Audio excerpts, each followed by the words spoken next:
We're about to enter two slippery slopes, man.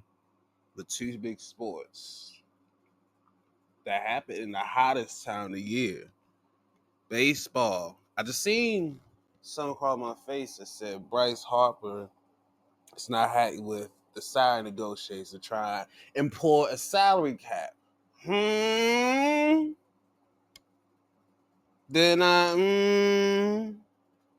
they're trying to implore some control. And Bryce like, control? Fuck out of here, son. We're not with that nonsense. And their negotiations ends in 2027, or the CBA, I think. Because it was kind of a temporary one they had in 2020, 2021, sort of, I think.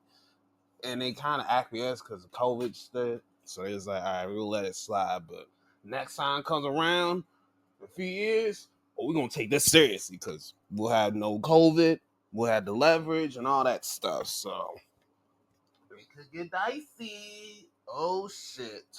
It could definitely get dicey. Because I've been saying this. The owners want a salary cut because they don't want to give all these exorbitant amount of deals. Like Soto's fucking $500 million. Shohei Ohtani $500 million. Shit. Darren Judge had like a $400 million extension extension. Shit, well, 300. Something like 300.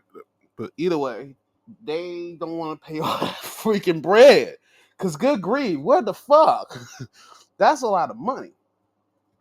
And they want to stop that shit before they get out the league and say, hey, you got to say something to the young guys. Hey, you got to keep it up for the next generation. But that should do it. That should be interesting around 2027. So not next year, next year. Should be interesting how these negotiations go through if they go through like this. If they keep going like this, where they like, F out of here, we're not talking that nonsense, but we're not listening. We also had the WNBA. They got a little increase in their salary from, I think the league minimum was like 66,000 to the minimum be 250K, and then the max be $1 million. I'm like, oh, the max player be $1 million. So like a Caitlin Clark or Adrian Wilson will probably make $1 million now. Wow.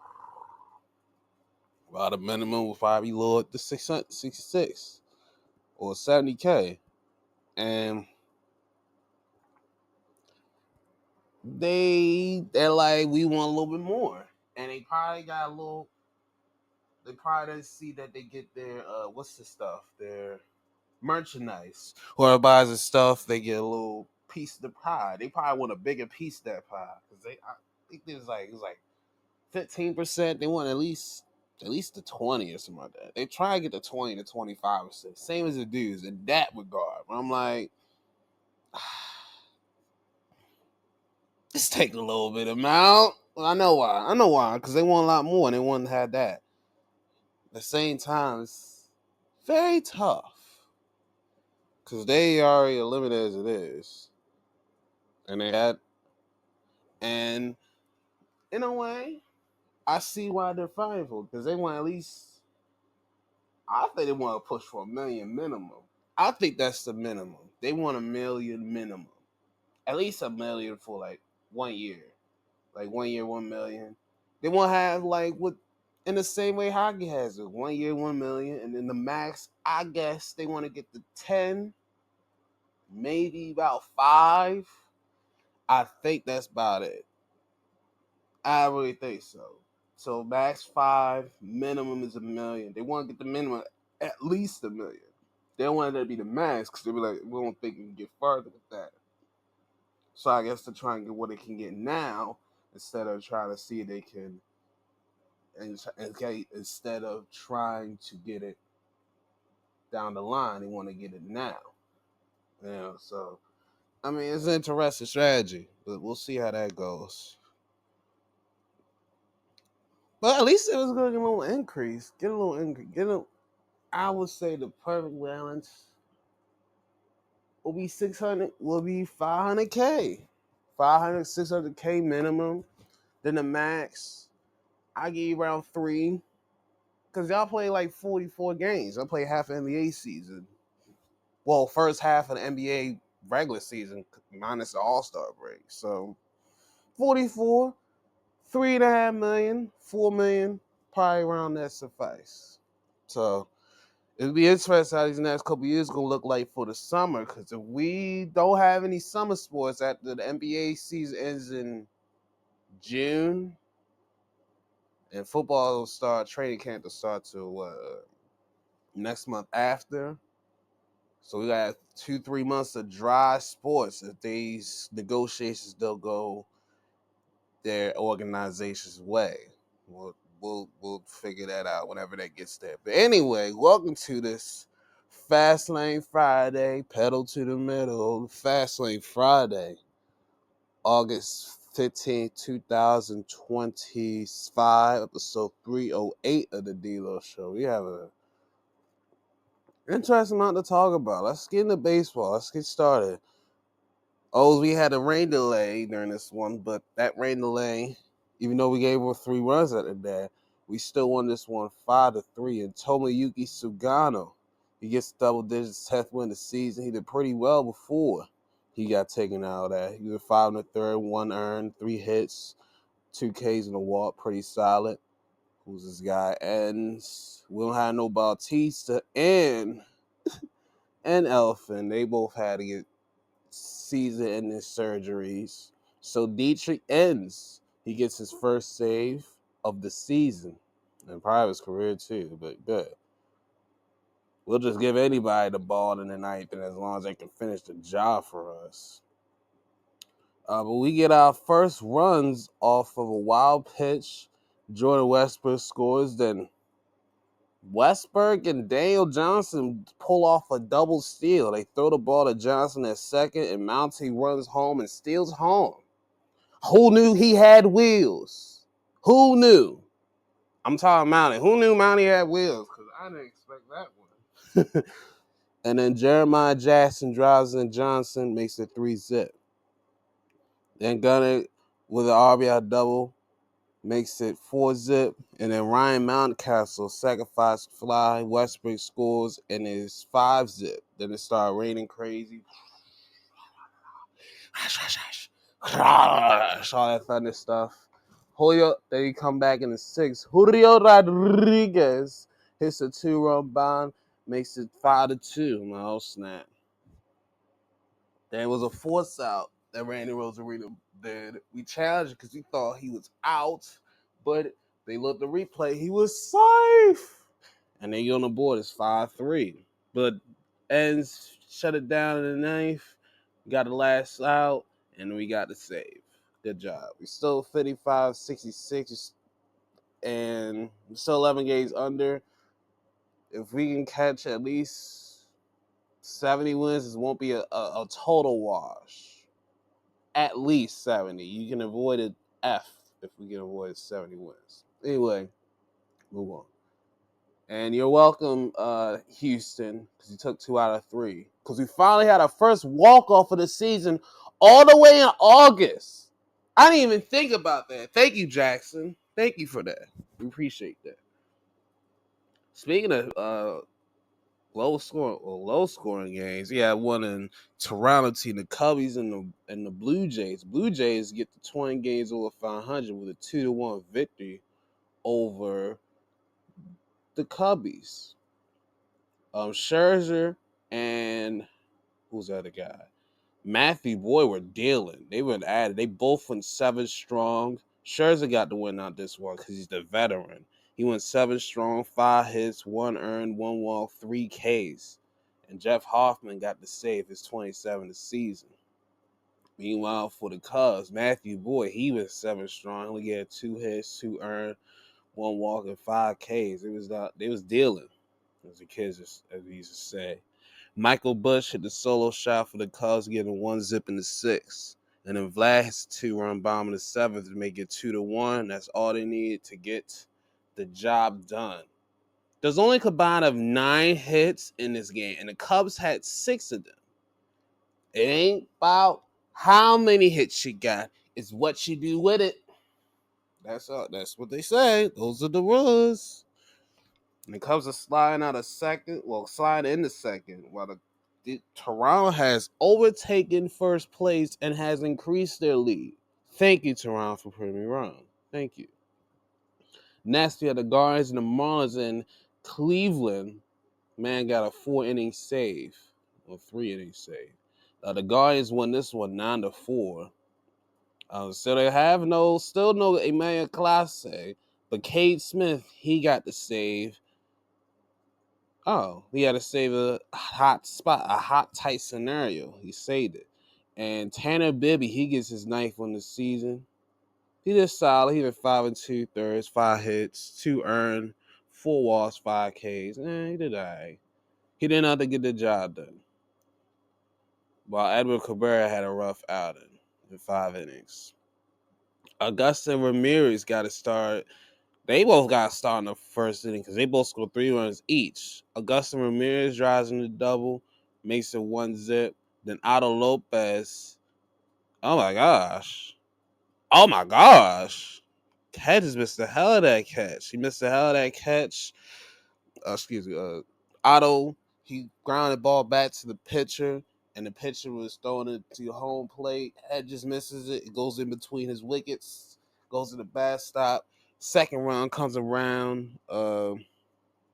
Stowers and Ramirez scores, so it makes it 3-0 early. So then they got to come back. In the first, Jose Ramirez, Jose gets the scoring start with the RBI single, makes it 3-1. Then the wild pitch. Oh my gosh, that went way to the backstop. Angel Martinez scores. It's 3-2. Then Gabriel Arias grounds out. Jose scores, makes it 3-up. We tied up, Chicos. In the fourth, Heriberto Hernandez. That's a mouthful. Gets the RBI single, makes it 4-3, back in front. Then the fifth, it's takeover time. Kyle Manzardo drives an RBI single, makes it 4-up, ties it up. Then Gabriel brings in Jose Ramirez through the sacrifice fly to get the boys the lead. Then in seventh, a fielder's choice. They try to go for home, but safe! Jose scores. It's 6-4. David Frada, RBI single, brings in Gabriel Reyes, makes it 7-4. Brian Roquillo makes it 8-4 RBI single. And Austin Hedges gets the last run for the boys with a sacrifice fly, makes it 9-4, and they win by that score. They did all that, the 7-inning stretch. Ugh. So take me out to the ball game and get high in the 7th so we can go home, flays and germs. All right. Next, we have Phillies and Nationals in D.C. They tore down RFK Stadium. Glad I got footage of that. Not them tearing down, but I got footage of the field. But either way, D.C. they realized we need to win this day, and we got the win in this one, 3-2. All right, and this is Cole Henry. He got his first save of the season, and Shinosuke Ogasawara. Hey, he gets his first career victory. Nice. Hey, your birthday. Hey, damn near birthday twins, amigo. You named for me. Either way, they got the win. Oh shit. Brad Lord, he did pretty solid in his 6 innings. He went 6 strong, gave 7 hits, 2 earned, two runs, 2 earned, 1 walk, 3 Ks. Did pretty solid. For the Phillies, Jesus Luzardo got to get them with the L. He gave all 3 of the runs. He got 7 Ks, 4 hits, 3 walks, and 6 innings of work. So let's get to work. Bryce Harper gets the scoring started with the RAF 4 side to make it 1-0. But in the 4th, Paul DeYoung, he ties it up with a solo shot as 5th, makes it 1-up. Kyle Schwarzer makes it 2-1 with the RBI double in the 5th. And the 7th, Jose Tena Does a 2-run double to bring in 2 runs, bring in DeYoung and Adams to make it 3-2, and they win by that score. Oh, it was a single. I thought it was a double. Oh well. Either way, they won 3-2.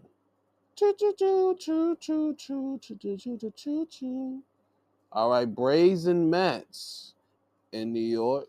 The Braves keep the Mets down, winning this one 4-3, and taking them down to the woodshed. Say, come down with us, buddy. You're about to come down with us. The Mets have been sliding. The Mets have been sliding. They was like 17 games over 500. Now they're only 6, 7 games over. What has happened in the land of the Metropolitans? I'm trying to think of the damn name. All right, Bryce Outler. He gets his 5th win of the season. He went 7 strongly and 5 hits, 2 earned, 2 walks, 6 Ks. Solid work. And Raciel Iglesias gets his 17th save of the season. Oliver Oaken? Really? Who calls him Oliver? I mean, serious. Let me see who he got. He's at 241 in his career. He's 9 away from getting 250 in his career. If he can get that, he can add himself to his exclusive list. But who calls him Oliver?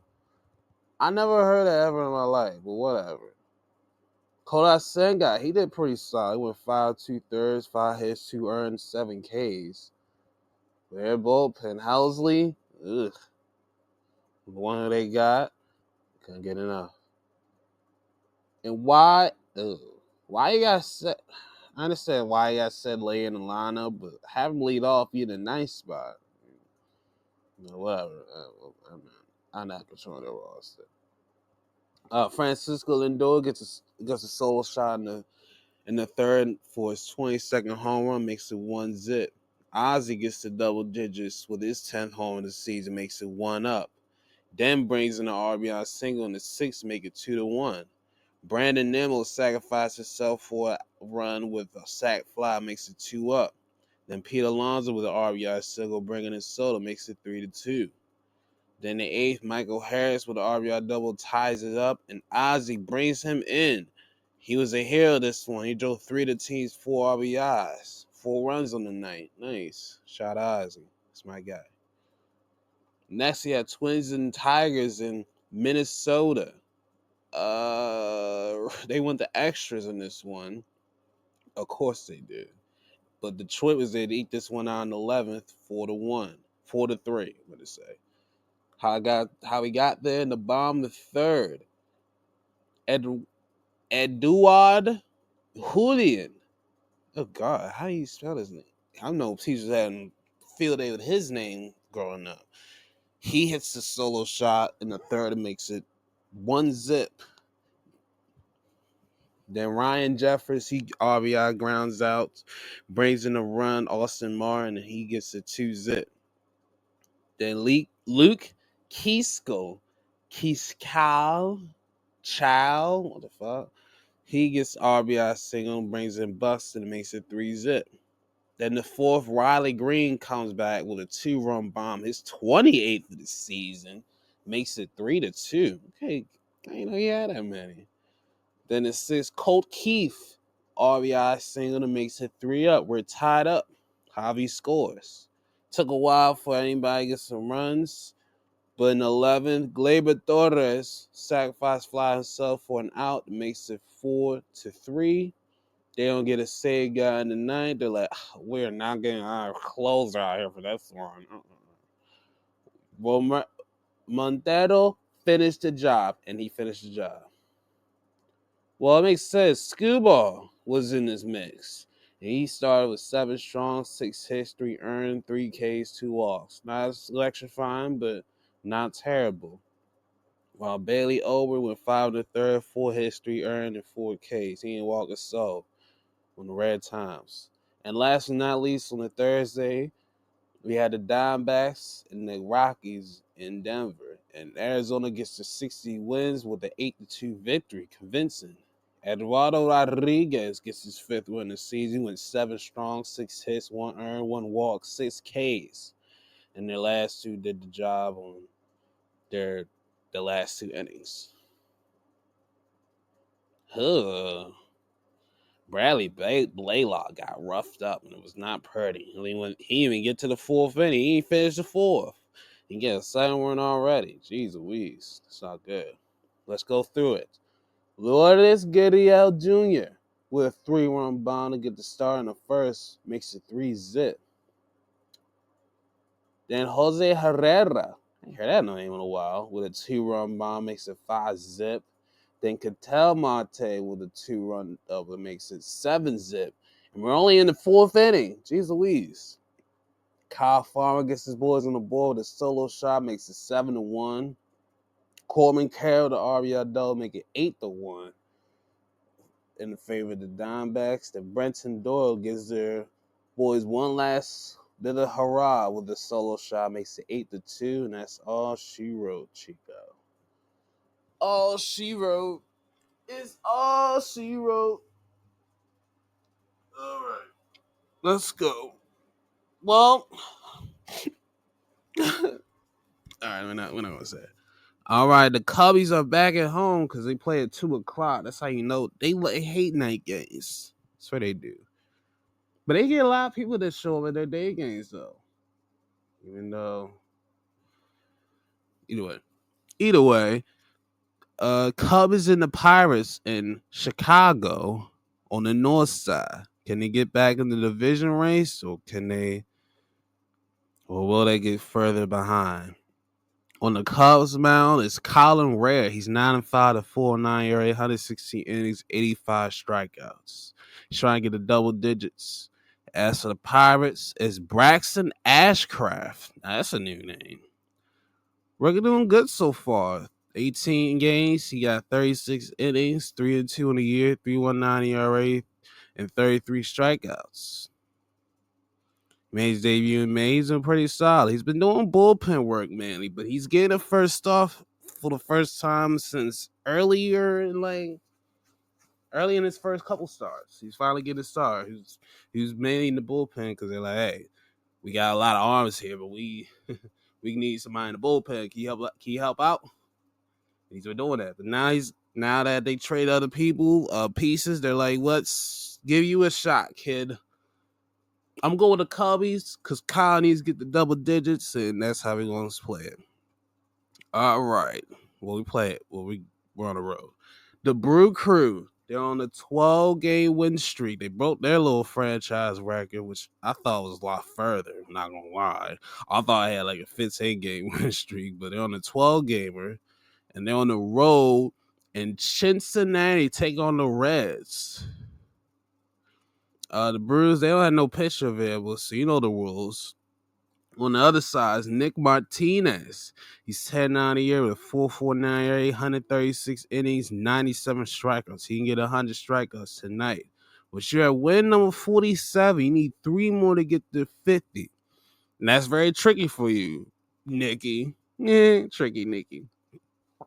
You know the rules. If you don't got a pitcher by now, you ain't ready. So we're going with the Reds tonight. Boom. All right, Phillies and Nationals at DC game 2 of this 4-game series. DC won the last night, but we got a battle of their aces on the mound this one. Philly try to get to 70 wins, and DC try to get to 50 wins. Something's got to give. On the mound for DC is Mackenzie Gore. He's 5-2 to 4.9, 132 innings, 158 strikeouts. And on the side for the Phillies is Zach Wheeler. He's 10-5 to 268, 144 innings, 189 strikeouts. If he's that lethal, he can get the 200 tonight. Smyrna. You know what? Nah, he's not going to be named Smyrna. That wouldn't be right. I'll go with the Phillies. They get to 70 wins and increase your division lead and do all that stuff. Boom. Because I pitch y'all to win the division. Let's go. All right, next we have Blue Jays and Rangers. Hide your Jose Bautista Day stuff. Did they already have Joey Bats Day? Wait a minute. This will be perfect for Jose Bautista. This will be perfect to retire his number playing against the team that he he made himself famous off of. He changed the game. I'll say Jose Bautista was a game changer because the way he when he flipped that bat against Texas to get his boys the lead, that was an iconic moment. Let me see that. Oh, okay. They didn't retire his number yet. Okay, they didn't retire his number yet.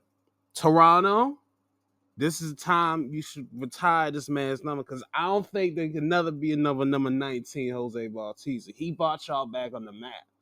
That shit. So he signed him when they retired to retire them, but he got to. He gotta have his number retired. This would be the perfect weekend to have it though. This would be a perfect weekend. You against the team that you made yourself a worldwide star for. So shout out to Jose Bautista. But back to the Blue Jays, they're looking good so far. 20 games over, and they have their ace on the mound. What aces? Chris Bassett, the Sea Bass.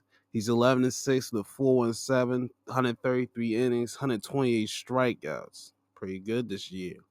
On the other side is Jacob DeGrom. We know him. We're fans of him. Jake from State Farm, head ass. He's 10-5 to 286, 135 innings, 143 strikeouts. It was jokes. He's at 94 career wins, which kind of shocked me. He's 37? I wish his arm wasn't all fucked up. But either way, he lost his last 3 starts. Can he get out the schneid? You need 6 more to get to 100, Chico. 500 or 21 games over 500. I'm going to go with the Blue Jays. Just be safe. Next, we had the battle of the M's, the Mariners and the Mets in New York City. Shaman Nyes on the mound. He's 1-1 to 4.33, 27 innings, 30 strikeouts. He's been getting a lot of no decisions lately. Shaman decision having ass. And on the Mariners side is Luis Castillo. He's on the mound. He's 8-6, 319, 130 innings, 120 strikeouts. La Piedra. You're from a land that's undefined. You're really an alien. No one is saying aliens. It's kind of racist. No one of you saying aliens because something just like undefined. Like what? That tripped me out. But Castillo's my guy, and I'm going to Mariners because the Mets are falling and they can't get up. They cannot get up at all. They're stubborn like deer in the middle of the damn street when you try to cross the street. Like, Either way, next we have Guardians and Braves in Cleveland. This guy, Joey Cantillo. Oh, shit. Oh, he's from Hawaii. Nice. Do they got mob in Hawaii? Questions that need to be answered. But he's 3-2, the full 1-1 ERA, 61 innings, 75 strikeouts. That's a lot going down there. He won his last start against the White Sox. I mean, 5-2, 4 hits, 3 strikeouts, 2 walks. They're pretty solid last Saturday. So, pretty solid work. And on the other side is Michael Hurston. Oh, I thought his name was fucking Michael. But Hurston Waldrep. He's 2-0 to 154, 11 innings, 10 strikeouts. He's already done well so far.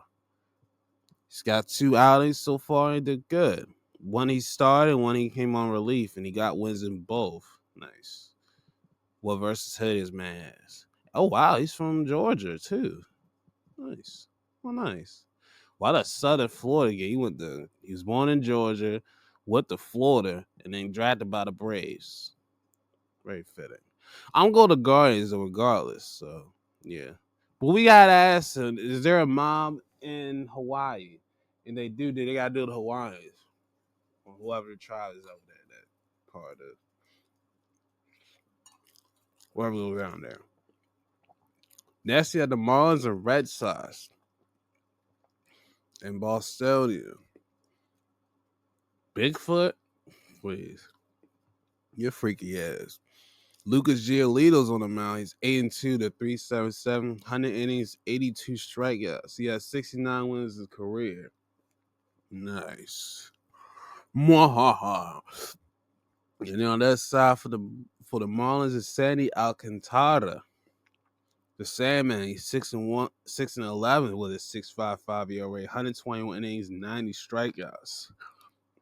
He needs 3 more to get to 50 wins in his career. So we're going for the upset. Miami wins. All right, we got a big gap until my O's play. We play in Houston. And of course, we got to deal with their ace, Framber Valdez. He's 11-5 to 297, 145 innings, 145 strikeouts. Perfectly balanced, my guy. I love it. And he ain't got no last name. I mean, middle name. That's his last name. And on the other side is Brandon Young. He's still like over in his career. He's still looking for his first career victory. He's 0-6 with 670, 44 innings, and 40 strikeouts. Oh, he looked like Sami Zayn in this picture. Kind of like Sami Zayn. I'm not gonna lie. He kind of like Sami Zayn in the profile picture. In the actual one, he doesn't look like it. But in the picture, he looks like Sami Zayn. Oh. And he got roughed by the A's last time. Yes, the man that got roughed up on Adam Jones' retirement day.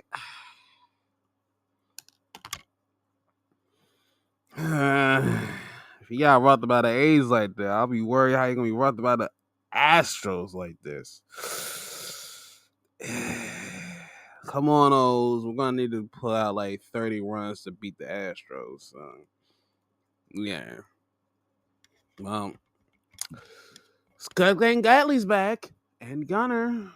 That's all I gotta say. Let's go Orioles. Next, we had the Twins and Tigers in Minnesota for round 2.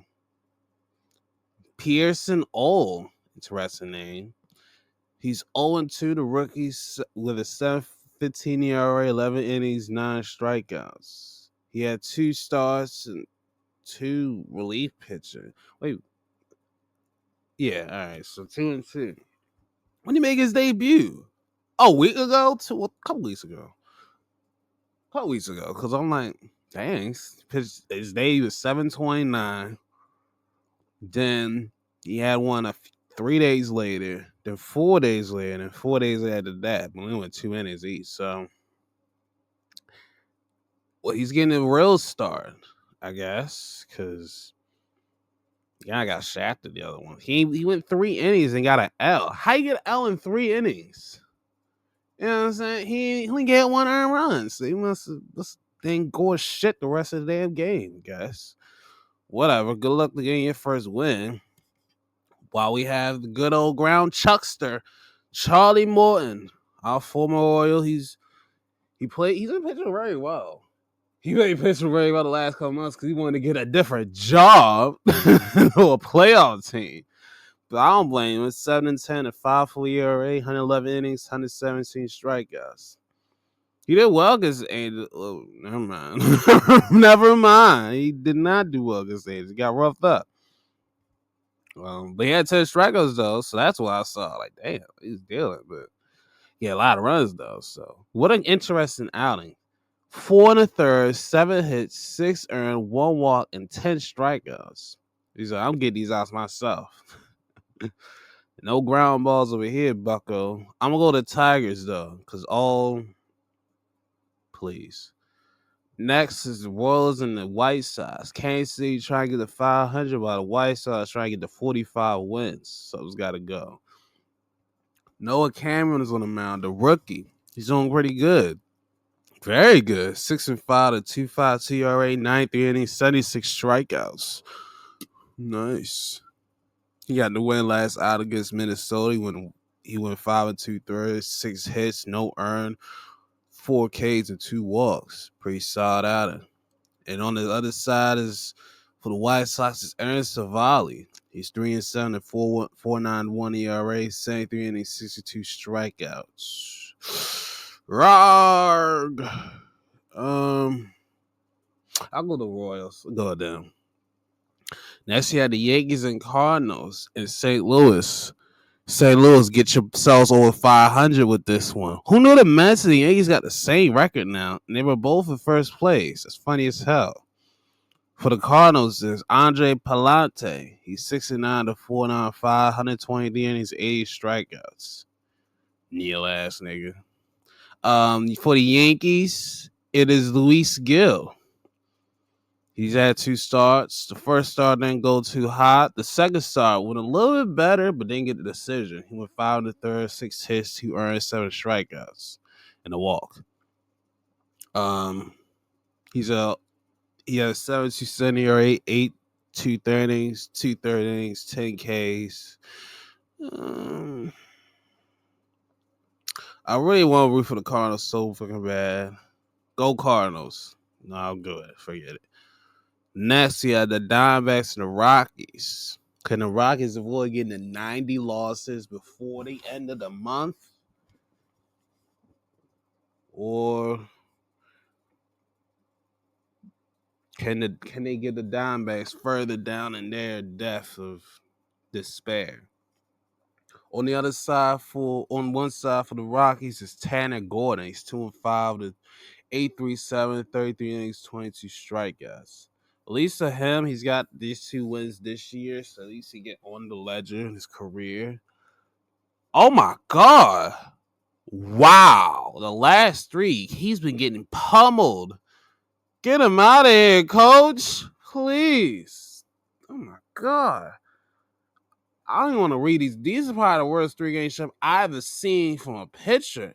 He didn't make out the 5th inning either of his starts. And he's earned runs and hisses get worse every start. Oh my God. His last one was the worst. Yeah. You might need to go to bullpen, Bucko. Real shit. You better have a long night. And he's going against the same team again. The same team last time. He went 4 2/3, 12 hits, 10 earned runs, and 6 strikeouts. That's only positive. Only positive. Oh, you're right. Well, still, you might need to go to bullpen, Chico. So, yeah. And on the other side is Brandon Fad or Fods or Fad. What the fuck? Should Louisville head ass. He's 12-7 and 5.03 ERA, 127 innings, 104 strikeouts.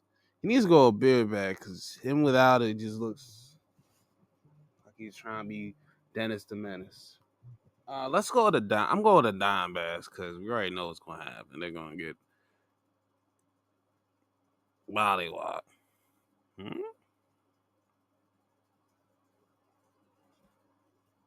Huh? Who knew this? Shaggy? Justine. Just in case I don't make it home tonight, I'm gonna go to Sacramento just in case, so I can say 1 or 2 things for you just in case. Oh, you say. Sorry, not joking.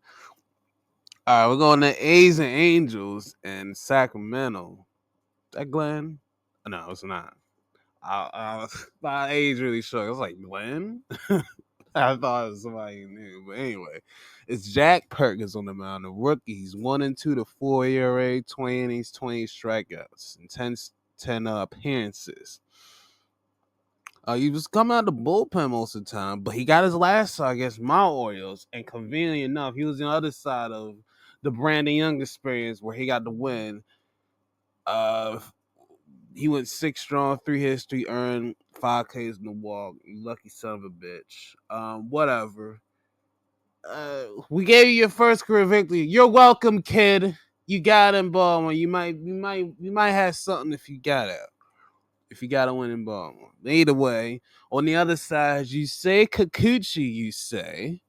He's 6-7, 3.37, 133 innings, 146 strikeouts. He's closing on 1,000 in both innings and strikeouts, and needs 3 more wins to get to 50 in his career. He needs 52 innings or 51 in the third, what the fuck they call it. And then he needs 17 strikeouts to get 1,000. He was in his last 2 starts against Detroit and Tampa. So let's see if he can get 3 straight.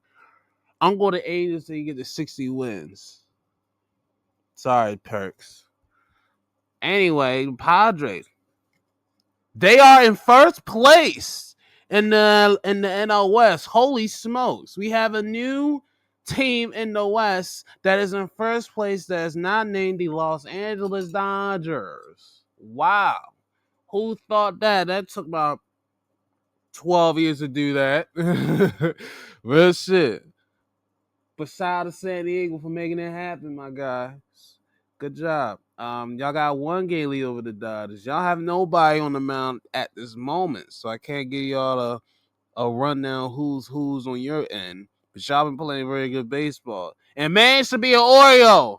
And you're welcome for O'Hearn and Laureano. You're welcome. You're freaking welcome.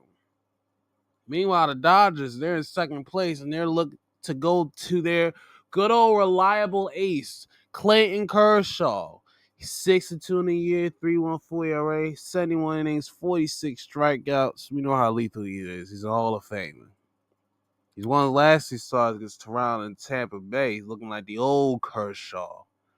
Let's see if he can keep it up against their California rivals. They're actually not far from each other. They're like 2 hours from each other. So I've been to LA and I've been to San Diego. They're very close. So in this California king bed, who's gonna win in Cheven's Ravine?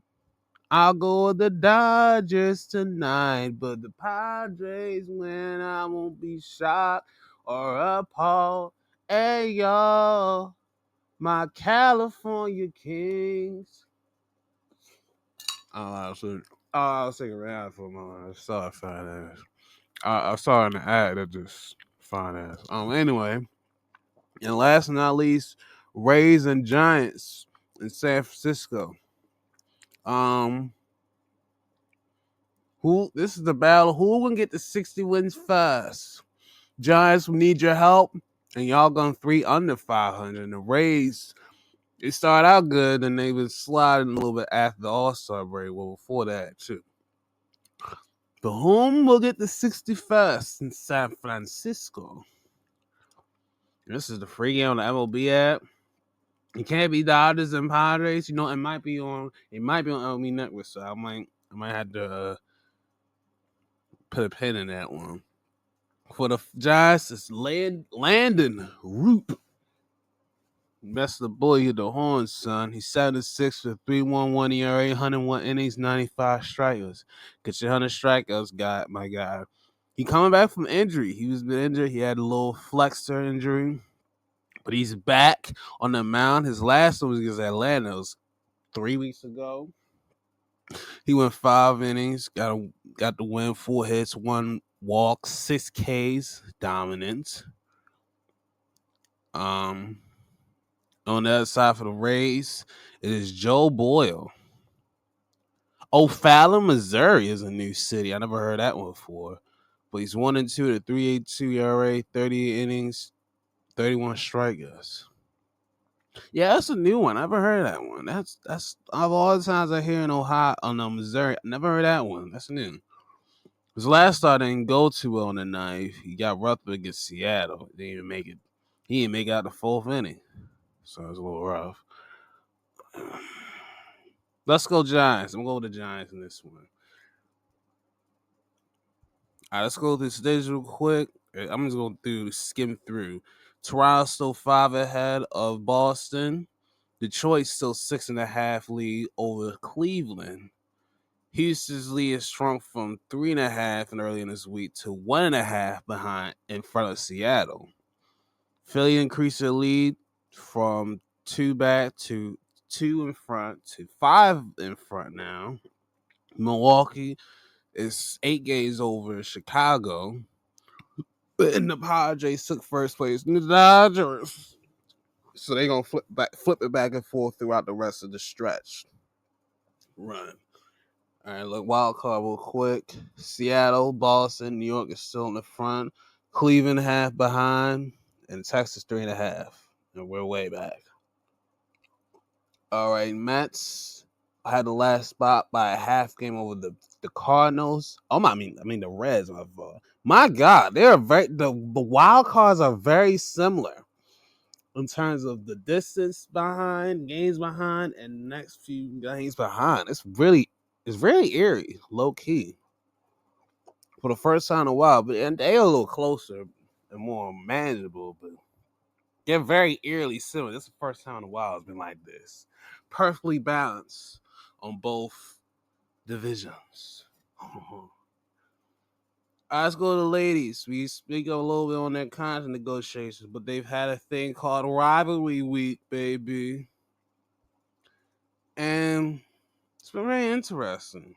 How's that rivalry week when some of these rivals are new? Some, not all. But we start Monday. We had Golden State and Connecticut. Golden State won this one 74-57. Cecilia Sanders-Lani, she led the way with Tiffany Hayes with 17 points, 4 boards. Tiffany had 17, 5 boards, 4 assists. Janelle Salon had 16 points, splashing 4 curries. And Ilana Rupert with 10 off the pine with a steal. She ain't need nothing else, fam. That's all. Oh, Kayla got released again. That's not cool, man. She was just getting back into it. Either way, 2 girls linked double figures for the Sun. Anissa Moore with 13 points, 14 rebounds, and a steal. And Olivia Nelson Odata, 12 points, 4 boards, 2 blocks, and a steal. The perfecta. 5 up and 5 down. I finally had the opportunity to say that. I needed to say it like that. Yes. Shout out to him. Shout out to Harden. All right, let's go Tuesday. Still no Caitlin Clark versus Paige Buckets, but it still provided extra spark thanks to Kelsey Mitchell. But Dallas still ekes out the 1-point win, 81-80. Kelsey tried to shoot at the end, but at the top of the backboard, I kind of laughed. I was like, what the hell?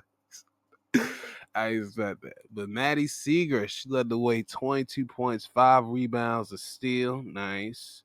Very efficient, 9-13. Very efficient. Lee Yuri Yu off the bench. She came on strong with 20 points, 4 boards, 2 steals. Did some post work. Paige with 16 points, 8 assists, 5 boards, 2 steals. Nice. And Noah Enrique too. That made it even better. Hey, Diamond got some burn.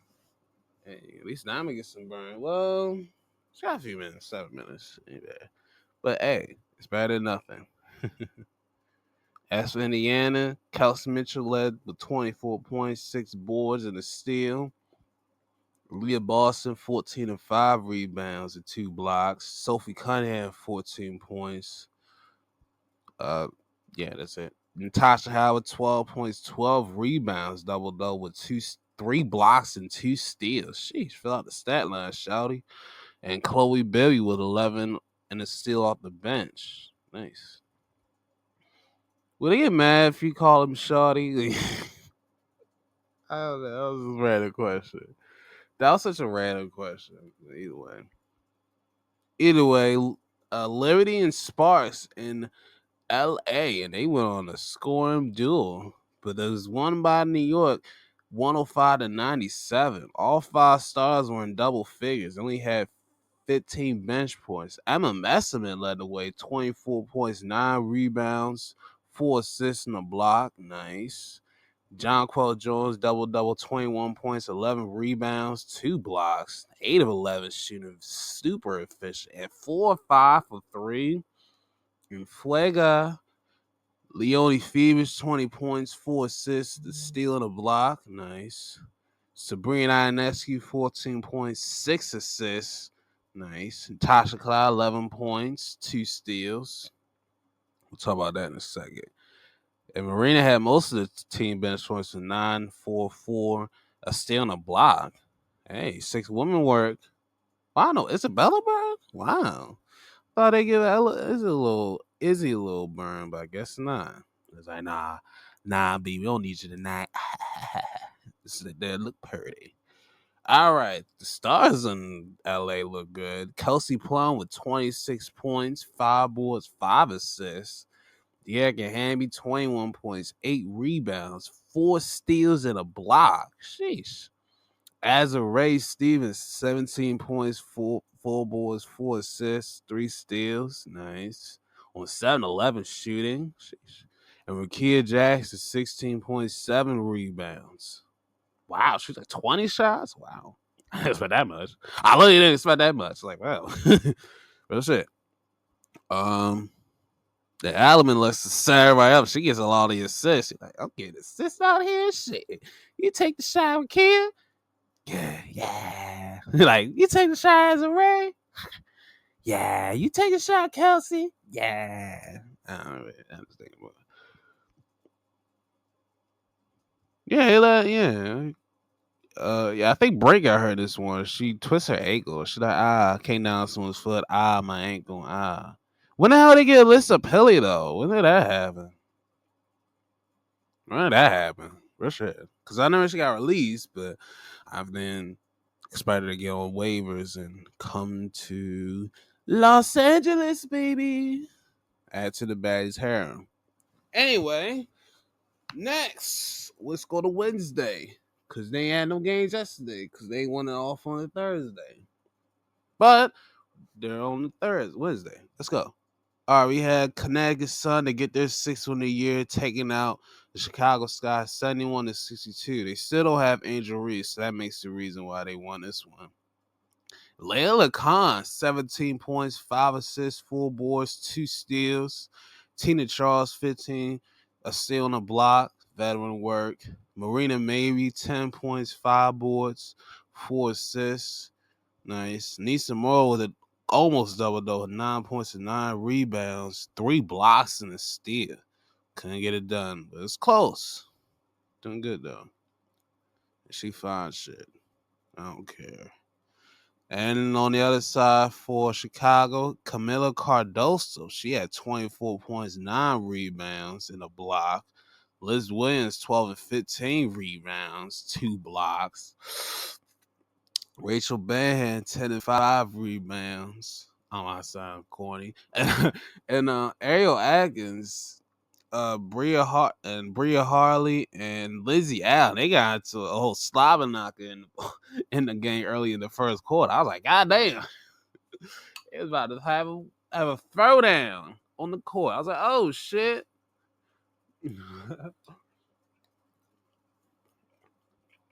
Yeah, they got their asses ejected. They couldn't really get none flowing. Yeah, Chicago ass. And without Angel Reese, y'all is mega ass. Real shit, y'all mega ass. I ain't think y'all be this ass. Good grief, ladies. God damn. Wow, I didn't expect to be like that. DC was getting doors blown off on the 13th on Wednesday. We got scored 30-12 in the first quarter. We even up within the next 2 quarters. And then me rallying the fourth, but was way too little too late. And we lost this one 80-83. Good grief, ladies. Veronica Burton, 30 points, 7 rebounds, 7 assists, and a steal. 10 of 13 shooting. 6 of 9 from 3. God, what did we do? I did see a room that you and Emily Angston might have been together and y'all just broke up. I don't know. I don't know. I don't know. It may be true, it may not be true. I don't know. I don't care to ask. Cecile Zanoslani, she had 20.7 rebounds, 4 assists. I don't know. If she was 7-10 shooting, damn. 6 of 8 from 3. Good grief. Jeez, what the The fuck kind of flamethrowers y'all got in Golden State? Why they always get the good shooters? You got Curry and Clay for the longest time, and now you got two other snipers? Possibly three? You serious? Are you kidding me? You gotta be kidding me. Why does the West Coast get the shooters out there? Why? Every single time. Fuck. Whatever. Either way. Tiffany Hayes, 14.6 rebounds in the steal. Janelle Salon, 11 points, 4 rebounds in the steal. Excuse me. Okay, good. Wait a minute. All right, there. I had to get the points back. Oh, shit. Kayla is back. Yay, Kayla is back. Yay. Yay. I heard she got released and then she came back. All right, good. She came back. They brought her back. Good. I was like to fight somebody and Golden State. Anyway, on DC side, we traded Sykes and we're cooked. Saying Leah, we're super cooked. Sawyer Citron, she led the way 15 points in the steal. Suggs Sutton had 15, 7 assists. Kiki Airy for the double-double, 14 and 10 rebounds, 4 assists in the steal. Jay Melbourne, 10 points. She got the start, and Steph got the start for Shakira Austin, who has a leg issue. My leg. And Emily Angster, she had 13 and 5 rebounds, still in the block off the bench. Well, that's probably season. That's definitely her season high. So Angster, if you and Burton were canoodling with each other, let's just say that. At least you showed your season high. At least she gave you a little motivation to give you your season high, we'll say. So we'll give you that. I guess we'll give you that. That's probably it. We'll give you that. Because I don't think we can get some starting burn unless we have more tragedies in our lineup. Either way, next, let's go to Liberty and Aces. Aces looking better now. Ever since Jewel came off the bench, they switched her with Bell, let her and Dana run the bench. They've been looking pretty good lately. And they won the full quarter. It was down most of the game, but in the full quarter, they won 22-14 and got the 83-77 victory at home. Jewel Lloyd, like I said, on point. 21 points off the bench, 7-12 shooting. Holy, 5-9 from the Curry land. Ooh. And Flega, nice. Oh, they switched the line. Dana got the start. Okay, Dana. Yeah, Dana got the start over Bell. It's like we switch it up, man. Likes it. Let Jewel run the bench. All right, Asia Wilson, of course. Double B, 17 points, 16 rebounds, 4 assists, 2 steals, 2 blocks, 3 of 14 shooting, but got to the line a heat ton, 11 of 11, perfecta from the line. Jackie Young, 15 points, 7 rebounds, 4 assists, 2 steals, and a block. Nice, spelled the line. Chelsea Gray, 13 points, 5 assists, 2 steals, and a block. Fill out the line, too. Okay. Hey, Dana, 8 points and a block. Okay, in the start. The list was 6 and 6. Ain't really do much.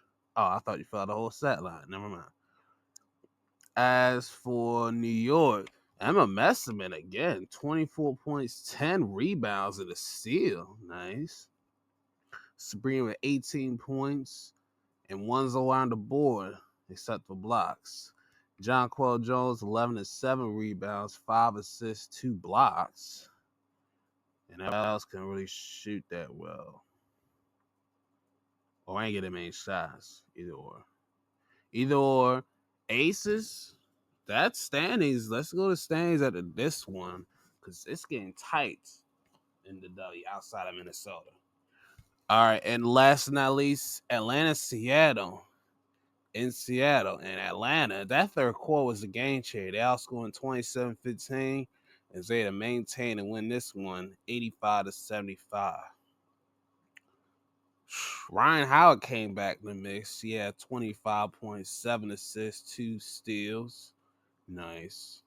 Goddamn, 5 of 12. Hoisting bars. Alicia Gray, 22 points, 11 rebounds, and a steal. Nice. Maya Campbell, 10.7 rebounds. Nice. Brittany Griner, 11 and 8 rebounds off the bench with a block. Okay. Did not fill out the whole. No, but she filled out some of it. No, but okay. I like it. As for Seattle, I don't like that. Nneka Ogwumike, she had 29 points, 9 rebounds, 4 assists and a steal. Gabby 11 and 6 assists, 4 rebounds and a steal and a block. But no one else could get it going. Everybody else was just single digiters. Couldn't shoot right, couldn't get a good shot off, or couldn't really be efficient enough. So, and Seattle is a game under 500. We're going to really have to look at these standings now because holy shit. Seattle was in the playoffs. They're still in. But Minnesota, they already clinched the 1 seed. They already clinched. Atlanta is the 2 seed, second best, 21-11. New York Liberty, 21-12, half game behind Atlanta. Phoenix, 19-12. They're a game behind Liberty. Aces, they're a game behind the Mercury in the loss column. They're 19-14. Indiana, 9.5 back. Well, a game behind the Aces at 18-15. Golden State, the 7th seed, 17-15. They're half game behind the Indiana Fever. And the 8th seed, the Seattle Storm. They're 16-17 and have a half game lead with the 9th seed, Los Angeles Sparks, who have a 1 game lead over us, 14-18. So from 2 to 10 is basically 7 game differential. Damn, that's tight. And then Dallas, Chicago, and Connecticut, they're like the jobbers of the freaking shebang. They're the jobbers. You know? But Dallas about to get, let's see, they get the double digits. Chicago, they got 8, and then Connecticut got 6. So let's see how they do. So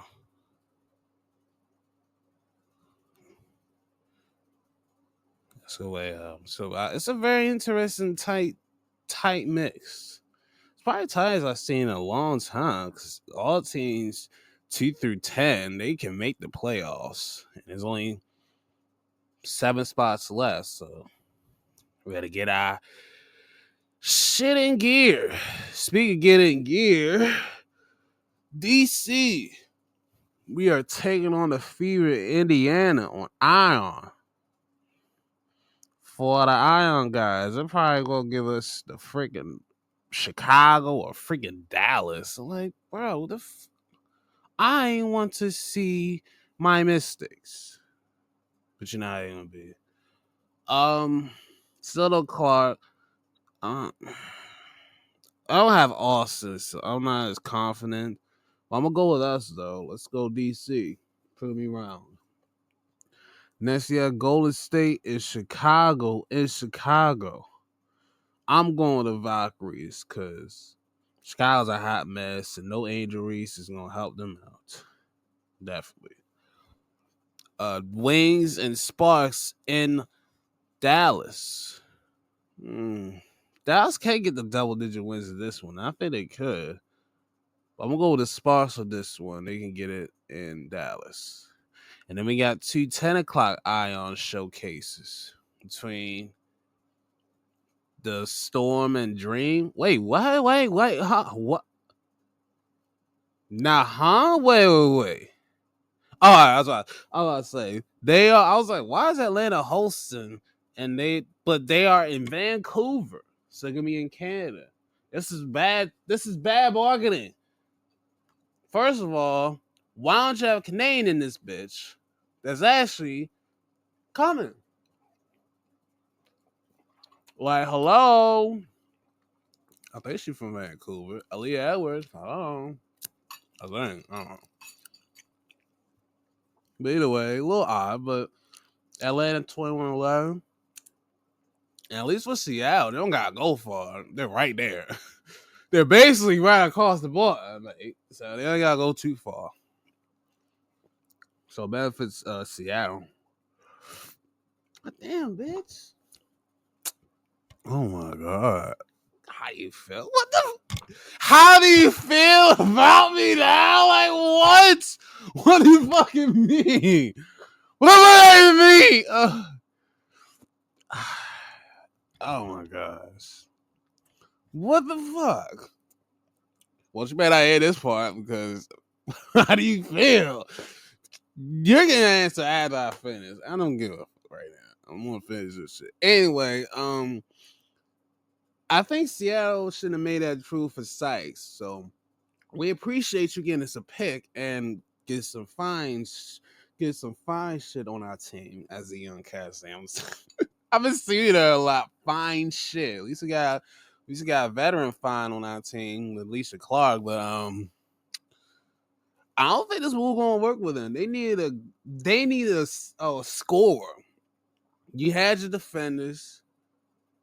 You feel me? You need like a score. I knew Tiffy was there, but you need like a guard, like a point that can back up Sky. They need someone. They didn't need somebody that could back up Wheeler. They need somebody that back up Sky. That's the honest, real skin. That's why I don't know. I don't know they're gonna make it. I'm sorry, baby. You might not make it to the playoffs. It's tragedy. But I'm going to Atlanta this one. Sal, prove me wrong. And last but not least, Aces and Phoenix. This is basically the battle for the 4 seed, I think. Yeah, the 4 seed. Aces has been looking high and mighty. 5 in a row straight. Phoenix been good and bad in submissions. I'm going with Phoenix. Let's see if we get the 20 wins first. All right, Saturday, we got CBS. We only got one game. Minnesota, New York. Basically the finals from last year. I'll go with Minnesota. All right, Sunday. 1, 2, 3, 4, 5. 5 games on a Sunday. Jesus. All right. Connecticut and Indiana on Sunday. I'm going to go with the Fever. DC, we host the Sparks again. Last time we played them, we lost both times on the road and at home. Not from Compton, but let's go with DC. Let's go Rise. Hope Shakira can come at this game. I feel she might come at this Sunday. Please, we need you. We need you back on Sunday. We need you. I mean, rephrase that. Need you by Sunday, please. Oh, Asia versus Paige. Nice, interesting matchup on the ABC Sunday afternoon special between the Aces and the Wings. I'm gonna go with the Aces on that one. They can take care of business. That Seattle got to turn around right back to Seattle to take on the Mercury. Damn, they got a shitty schedule. I faced the Dream. Dang, I faced the Phoenix. I'm like, ooh, oh, man, wish I wasn't work. No, I'm. Damn, which is not on League Pass though. I'm not work this Sunday. I just realized that. So good. We ain't gotta worry about that.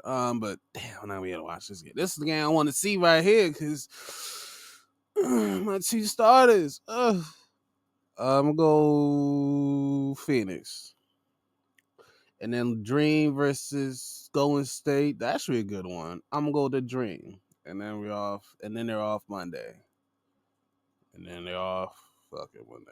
Yeah. Yeah, the way that playoff schedule work. Yeah, we gotta work these playoffs. I gotta work some magic, make some comebacks. Well, make one comeback. The other, the other 2 are winnable, and I'm in the front, so we're good.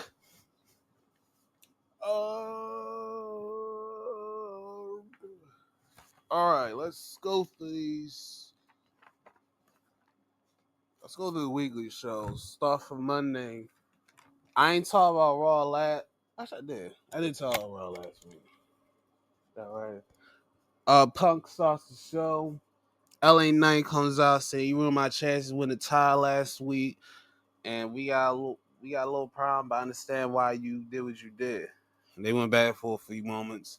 Then Paul Heyman comes out, and I think he might have slid a Benoit in there. I was like, Benoit? I was like, huh? I was like, oh no, Wise man, no, not like tribal chiefs. I was like, oh no, Wise man. Oh no. Well, we'll let it slide. We'll let it rock. And basically, we got a tag match late in the night in the main event between Braun and Bronson versus CM Punk and LA Knight. Yeah.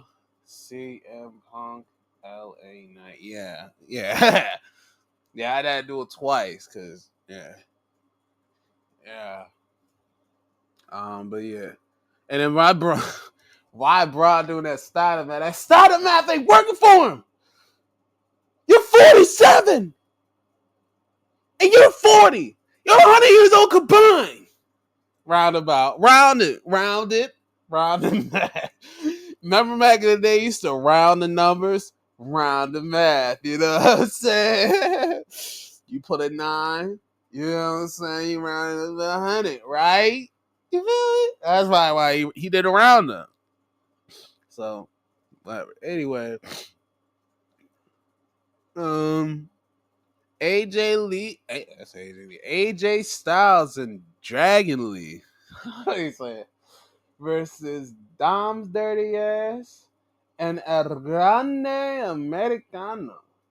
And three out of the four guys in this match are going to be in AAA Mania, trying to get themselves the AAA Mega Championship against Vikingo, which is Dragon Lee, Dom, and El Grande Americano. And, hey, I'm not going to lie to you. These it was actually a solid match, but when El Grande went in his sack to get the freaking metal plate to try to put it in, he gets it kicked out of his hand, kicked out, and it falls to the floor. Dom's dirty self, and this part remains the dirtiness. He has his own luchador mask, puts it in that part, and Ping headbutts AJ, and El Grande pins AJ.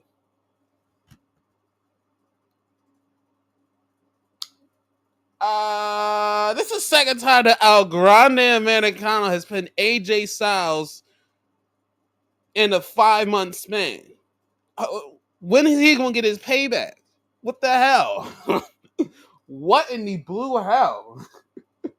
I'm so confused now because it's like the first man I see in history that get injured and grew 3 inches. Good grief. How you do that, though? And which one did you go for? That one or the one that pinned the first time to get the money in the bank? Whatever. Rusev versus Sami Zayn. Or Sammy Hogan as they love to call him, which I found that very very not creative. Cause like Sammy Hogan, I'm like, bitch, he dead. He's not even a world champion. Oh, like the fuck. Yeah. Talking about Sammy Hogan, like, fuck, shut up. Sound like a dweeb when I see shit like that. I'm like some dweebs, bro. Like the hell, Sammy Hogan. Like y'all can't be any more creative, bro. Like, y'all so dry. How about Sammy Michaels? You know what I'm saying? Like, fuck y'all doing? But anyway. Sam was doing this thing. He's about to sell the Haluva kit to get the win, but the MFTs, they all come around and attack Bank Sammy. Tyler with that big ass boot to the face. I said, good grief. Good grief. Fucking head could took off his bridges. Good grief.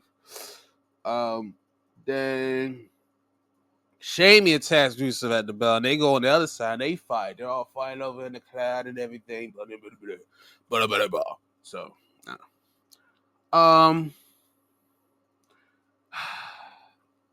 this next thing, I don't like it. So Naomi, she's supposed to have a women's title match against Io Sky. But right before the show started, she got pulled from the show. She said she wasn't medically cleared. A lot of people, and I mean, no, everybody assumed that she's pregnant. I'm not in that camp. For some reason, I don't know why. I just feel she pulled a muscle. Like she pulled a hammy, like a Charlie horse. So Charlie horse, a hammy, and she couldn't move that some bitch. Why do I have that feeling in the back of my head? Now, if she is pregnant, I'm wrong. I'll be wrong. But I have a feeling it's not pregnancy. I have a feeling it's that she got stiff as fuck from stretching. I don't know. It happens. You stretch a little too hard and you pull something. And she pulled a Charlie horse or pulled a bag or what the fuck or something. I don't know. I don't know what I get that thinking in my head. I don't know. Cause I probably done that shit. Cause I done that shit before. I pulled something when I was stretching. I'm like, what the fuck? You know what I'm saying? It happens. Why do I get that feeling of that?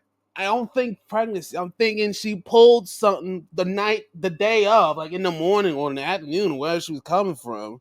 She pulled something, and they try to see if she could go through the day, like the swelling or like the tightness goes down. It probably went down, but it's still lingering. And she's like, yeah, Naomi, we're gonna pull you out for the night. Yeah, yeah, we're gonna keep you safe. Gotta keep you safe. So I don't know why I get that vibe. I just get that vibe. I hope I'm proven right that it's just a tweak or strain and not a pregnancy. Even though I will be happy for the congratulations to her and Jim, no yeet. It'll be a horrible time for her to like get pregnant right now. But then they made a big deal about her and then Jimmy and Naomi and Jimmy being interviewed with Sutton and Man, but they ain't really talk about people thinking that she's pregnant. I'm like, y'all just want to find something. Y'all want to find it, but I don't see it. We'll see. Now, if Naomi comes on Twitter, IG with a bell with a little whatever, little ultrasound picture and all that, then I'll know. Yes, she's pregnant. That will be the only confirmation I'll know. Is if we see the ultrasound pictures of her a little Uso. That'll be the only thing I can confirm that confirms she's pregnant. I ain't seen none of them joints yet. I hope it's just I hope it's either just a muscle pull or I'm sick. If it's none of those two things, we're Gucci. If it ain't, and she's pregnant, congrats. Good luck with those. Because you got a lot to do there. That is a lot to do. For sure. Because baby's a lot. And I'll be mad because you can't get the battle of what I want to see. But anyway, as a constellation prize, be a two fun size matchup with Roxanne and Io Sky. So I'm like, okay, we may not have Naomi, but at least we got Roxy to replace Io. That's not bad. That's not a bad substitution. We'll take it. And the Kabuki Wars, they try to help. They say, we will help you tonight. It's like, no, I appreciate the help, but I got this. I was like, okay, all right, go, do your thing. Yeah. They did everything. It was going on. It was a nice little match. Kabuki Wars come out regardless to try to help out Io by holding Roxanne up. The rocks get out the way when Io tries to swing. Io stops. She's like, oh, I'm not gonna hit you, fellas. Get you ladies. Roxanne pushes Io into them, both of them. They fall down, and Io gets rolled with the most dangerous move in all wrestling, with a little extra on it, the small package. And Roxy wins. I was like, hey, by any means necessary. By any means necessary, my G. Yeah. As a fact, Io, Oscar are arguing back and forth. And I think Oscar pushed Io. One of them pushed each other. I think it was Oscar. Oscar pushed Io, and Io just shook back in shock. Same with Kai. She's like, oh my god, I didn't expect that. Oh no. And she called him Mill. I'm like, Yeah, Kyrie, you're caught in the middle of this shit. Trouble in Paradise? Uh-oh. That's not good. um, Apparently this was for the OEC title for some reason. Becky Lynch versus Maxine Dupree. It was okay. Becky wins. And and Adam, she kicked Maddie in the face, trying to help out Maxine. And I'm like, Tozawa don't get kicked either. She didn't kick Tozawa. She's like, you're not on my level, kid. I was like, damn. I was like, thank God. Well, okay, good. Because I didn't get hit.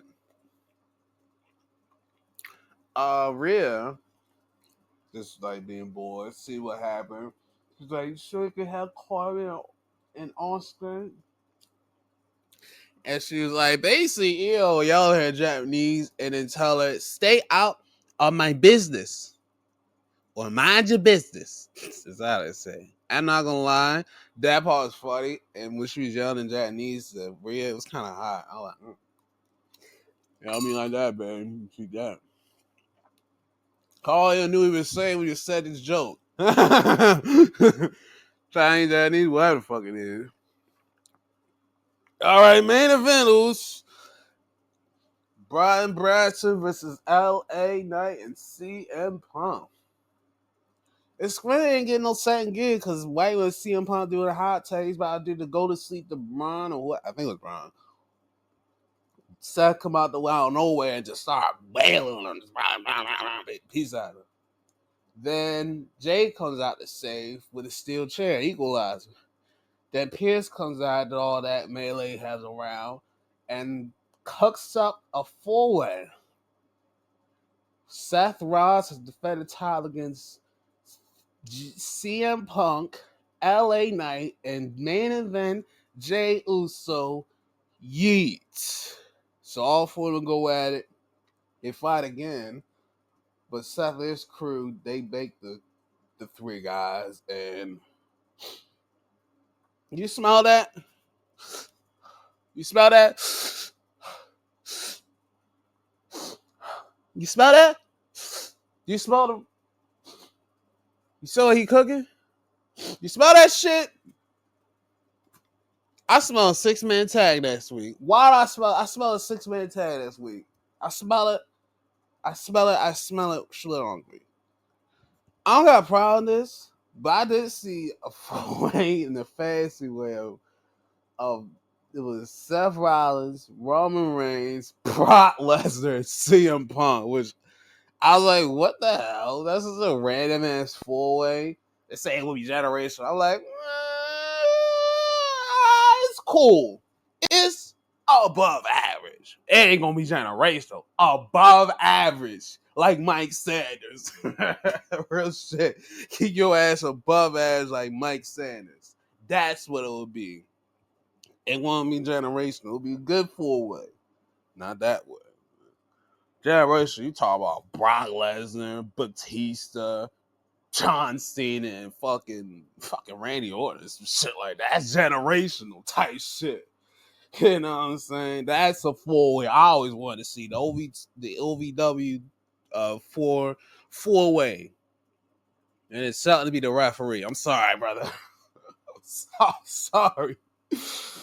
I'm sorry. Nah. We gotta have a 6-pack. We gotta shout out to the mix. And we got Joey Samoa. That's gonna be making a 6-pack OVW challenge. That's a 6-packer for your ass. Now that's a real 6-pack. But they're gonna go at Paris and have a fun time. All right, let's. Oh, didn't get that one last one. Anyway, we'll get out of the way. NXT. Lash and Nia Jax. Two big women going at it. I would like to be in the middle of this sandwich. It was a fun match. Lash and Nia went through the announce table. Well, no, yeah, they went through the announce table. Like Lash did, but at the end, Lash, she tried to powerbomb Nia again, but she uses her big ass to squash her and then does the Annihilator again to get the victory. Nice match. Chelsea meets the NXT Women's Division. It's kind of hot. But Callie Armstrong gave it a little flavor. And then a fellow Canadian in Karen Petrovic could be aligned with Chelsea. It could help with something, because shit, she ain't got no character. It could help besides being like the shaw type of girl. And she can shaw her opponents if, they try to talk trash to Chelsea. So it could benefit. Good. There's.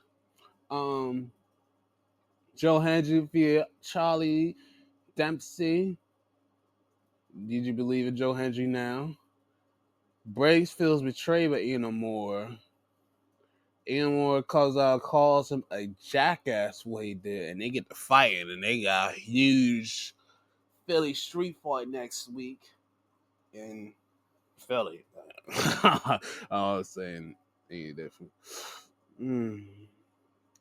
I had a nice one in this one. Lola and Kaylani Jordan take on the failed influences, JC and Fallon, and Lola knocked the soul out of JC, and Kaylani pinned the champ. Oh, and speaking of fun time during this match, after this, and it was a little later, but Ava announced there was a three-way number one contenders match at Heatwave between Miss Parker, Kaylani, and Lola Vice. Oh, baby! You get some cinnamon, caramel, and churros. Oh, baby! I'm ready for Heatwave. I'm like, what else is on Sunday? He said, he said a baby? We're watching Heatwave, baby. Because it's $9 right now. Kendall Gray versus Alba Fire. I was like, what the hell? I was like, oh yeah, this is how this set the match. Kendall Gray got bullied by Chelsea for being a color. Let's be honest, being a color and not colored, a color. And I think for the first time, probably like 2 years, Alba Fire wins a singles match. I was worried that, is she going to lose to Kendall Gray? Please don't. But she won. I was like, holy sh! She won a freaking singles match. My word. Wow. Who knew you had to go to NXT to get you a singles victory? Wow. Well, congrats, though. Real shit. And they even brought up her title reign as UK Women's Champion, which I didn't think they remember that joint. And at the match, Eagle said, "That's the best America has to offer." And Tavion comes out and said, "That's cool. Kendall's cool. She's a good girl." But that's not the girl I was thinking of. And out of nowhere, Tyra May Steele spawns out of nowhere and tries to suplex Ego. But he gets out of that one, but the other girls get eat it though. And then Ego eats it too. I was like, whatever. Whatever. Mixed tag match player? Nope. The Canadians want to do a peace treaty. Like all the Canadians do. They try to formulate a peace treaty or try to do some paperwork binding to get themselves out of scenarios. Just like Drake. Please. Alright. And then the main event. I ain't never seen this many brothers on NXT that in a match since they were security. We had one side, all about family. Who? Moose. Who? Javar Evans. Who? And Trick Williams, your TNA champion. Who? Versus Dark State. And I know Shaquan Sugars, he from the DMV, from DC. Shout out to bro. He doing his thing. Deion Lennox. We went to Ogden State. Osiris Griffin. I don't know his nationality yet, but if he is a brother, cool. And Cutler Jace, who has been saying a lot of off the wall stuff lately, talking about we gonna dig in their ass and go deeper and deeper. Like, hey, yo, like, whoa. Whoa, even his boys was like, huh? The fuck? What the fuck? I'm like, hey, yo, what the fuck yo he saying? We going straight at these, we gonna ram their ass and go deeper. Like, bro, whoa.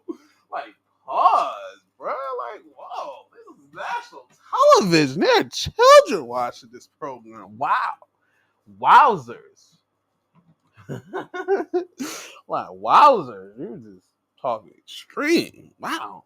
Crazy word. But, Darcy wins thanks to Over actually uppercutting Javon.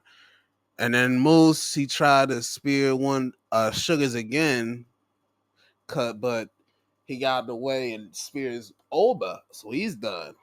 I was like, damn. He got rid of Moose, and Javon was left to the Wolves. But Trick, he was about to save him at first. And he was like, you know what? Y'all got him. I got other things to worry about. You can deal with that, jabroni. And they get the victory. So, well, team playing my ass. All right, Dynamite. Let's get to their asses.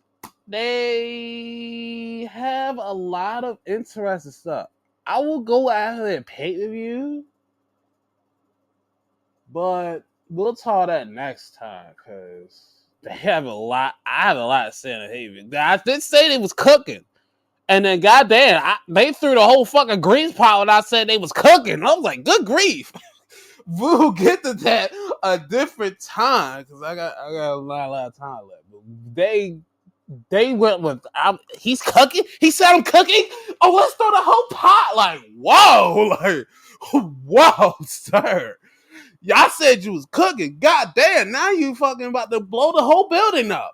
Good grief. What the fuck? You about to whole blow the building up. All right, Hangman JF starts the show. He's still calling Seabiscuit head ass.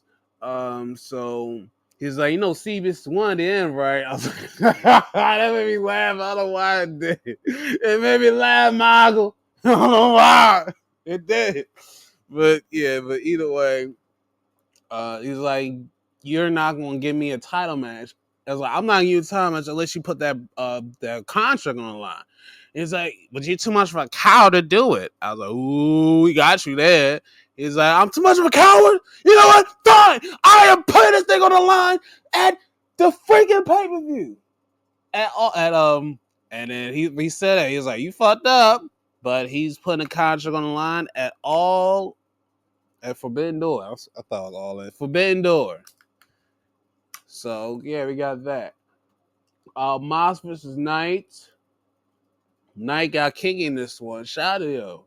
He bites Mox. He beat him to the punch one of the times.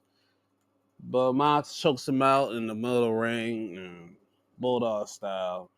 Darby comes out with a body bag and puts Yuta in the body bag for a few moments. And he's going for the coffin drop while he's in there. But Claudio does his jobs and forces him and saves his brother from getting dropped across the chest. So thank goodness. And then he puts Darby in it and he's had fun with him. He airplane spins him. He ain't swinging, which that'd have been cool and funny as hell. That'd have been funny if he just did this swing. The swing, that'd been funny. But good. But Ospreay saves Darby because they was about to put they put the chair on his neck. They was about to pilmanize the shit again. But Ospreay says, and he's like, we want to have a lights out tag team steel cage match, bruv. I was like, okay. All right, if it's 2-on-2, okay. But then later he was like, it's 3-on-3, bruv. Hiroshi Tanahashi. I was like 3-on-3? Wait a minute. The cage, wait a minute. If it rained 16 by 6, wait a minute. If it rained by that size, the big square, why is there a big cage for 3 teams? Hell, even Hell in a Cell, you get a little room on the outside, but why? Why? Okay. Sure. We'll get to that next time. Sure. And Darby's with it because he's a crazy ass white boy. But either way, next we have Trias Señorita match. Mercedes on their back on television. More title belts. Good grief. You might as well bring that. You might as well put that Owen Hart one and keep that one in your locker room because that one you can never defend. I understand why wearing it, but you're never gonna be able to defend that one. So it's technically 7 order. But she got Thekla and Sky Blue, so some freaky triangle man. So she was kind of with it for like this match against the team of Willow, yay, Queen Amadada, and Alex Windsor. And I understand the plot. I understand. I don't blame you on that one. Windsor got the win on. I think she's been blue. I think she been sky blue. She been one. I don't know. It was sky blue. She job rather. She's the one that ate this one. Mercedes got out of dodge. Thekla, she got taken care of, and then I forgot. I think either was submitted or she hit it with like a splash and won. I forget. Either way, the baby faces won. Oh, I forgot this one. Tony was in the crowd in the rafters, and Athena was too. I would like to be in that thick sandwich too. Yes. And I realized they have no titties, but all the booty. Yes. Yes. That's not a bad combination to have. Either way, the fate and they fight in the Raptors and they come down and Mercedes attacked Windsor after the bell and she was beating her down. All the girls, I think Aminata, Thekla, Blue, with Will, they all fighting to the back. So Tony and Athena come down and they fight together and they save the faces save each other. So and we got a nice tag match. Windsor Storm Windsor versus Mercedes and Athena. Nice. Nice. But yeah, nice. Yeah, like I said, Ty just add to the mix in that one. You think you know me? We got the most anticipated match of the season. Cope versus Stoke. And an interesting one. He tries to he tries to and that shit he just bounced off his stomach. It's just so funny. I was like, bro, you can't get no holes, and he had a lot known again that you don't get no holes. And then during this one, FTR come down. But if they came down and try to attack, that means the restraining order is null and void, and it is now null and void because they got involved. Even though they were, and it's still Edge still wins. What the heck? But yeah, they got the win. So,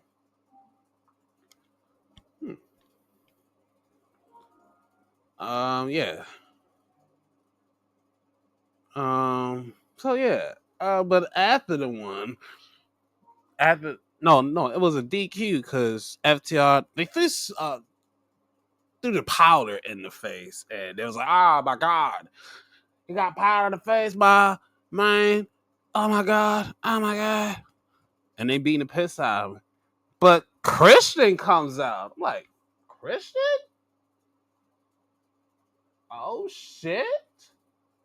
And he brings out Spike, and he makes sure he chased him out the ring with Spike, his little the friend that Edge has, and then Kip and Nick Wayne they come out to try to attack Christian, but they get him out of dodge, and Edge spears. I think Kip. Yeah, he speared Kip, and they go back to back, and boom, collide. It's like, oh shit! But they say they hug it out. Yay! I was like, wow, yay, yay. I guess 20 years of friendship can go out the window just like that, because, they homies. So. Oh, this is weak sauce. I thought it was kind of free at least. Rent. What? But yeah, that was a cool little moment. They hug it out, and apparently, well, I'll talk it next time. They hug it out. He gave Spike back without trying to a freaking attack with it, which threw me off too. All right, Young Bucks get no music, no music, no music. Rock out, no music, no music. But hey, they don't get no music in their entrance, and they got to team with Kyle Fletcher and Josh Alexander versus Brody King, Tomohiro Ishii, Hologram, and Hiroshi Tanahashi. I knew they was gonna win when that hologram was in. They add Hiroshi Tanahashi, man. You might as well stay in the back. You know what I'm saying? You might as well stay in the back at that point. You might as well. Either way, cool, man. It's long as hell. But the Bus Civic Kid Josh Matthews. I say Josh Justin Roberts, cause with them they ain't get no respect, but with the others they getting all their usual stuff. So it was like, okay, you want to do it like that? Fine. Bam, super kick. While he was on the outside, like damn. And he didn't announce wrestling. I was like, damn. Well, that's not good. But the Faces won. Yay. Thanks to Tanahashi's finish. He hit it on Alexander, because I saw a guy, I was like, oh, how's Alexander doing the fat? Well, at least he's getting bread, nigga.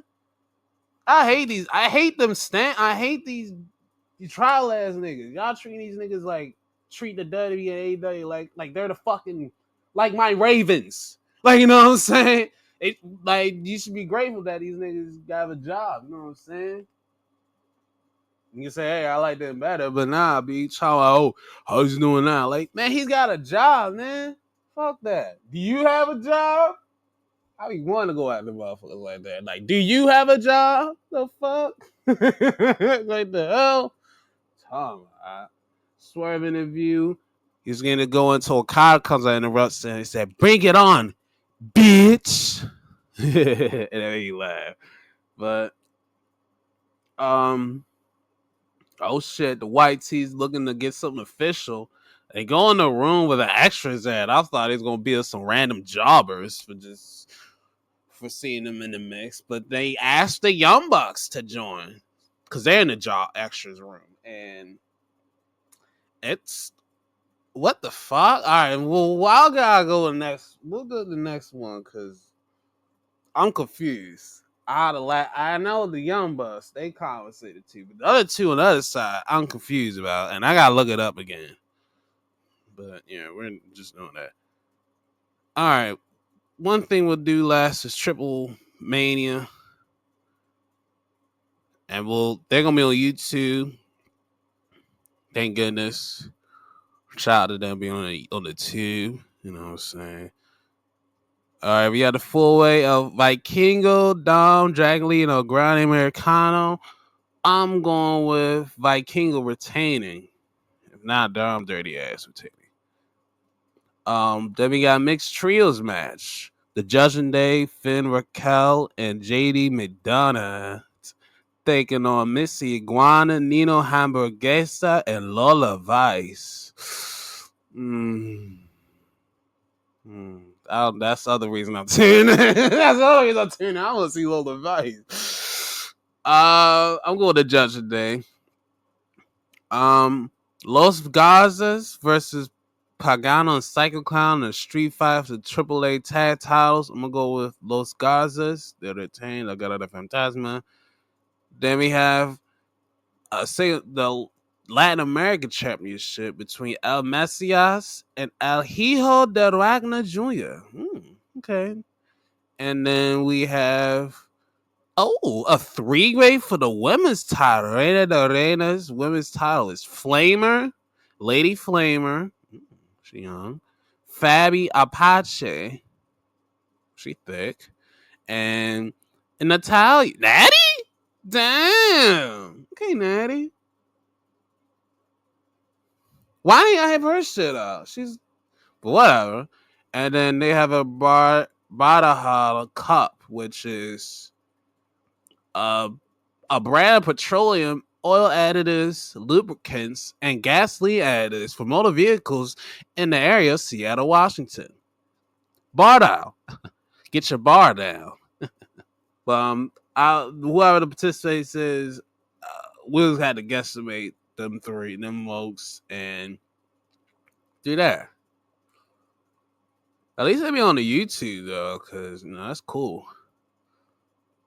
Hey, so whenever I can watch it live or after this fact. So that'll be it for me. And Triple Mania 33. Dang, they only have 6 matches? Wow, maybe surprised. Let me see. They probably had like 27. Oh, 7. Okay. Okay. All right. Well, okay, that's fine. That's fine. That's fine. But either way, be well, stay safe, survive in advance, and